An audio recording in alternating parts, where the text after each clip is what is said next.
I had a customer reach out to me with this spoon ring that her grandma gave her that was starting to break, and she wanted it repaired.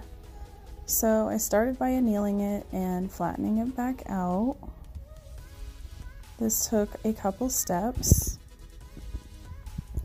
And then I traced out a piece of sterling silver and cut that out, including drilling it and cutting out the holes to match.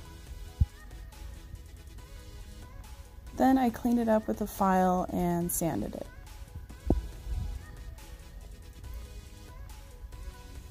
Then I added a little bit of solder to the actual cracks.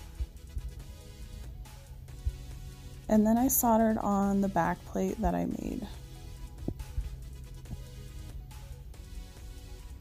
Pickled it. And I sanded the end and cleaned that up. Added some patina back.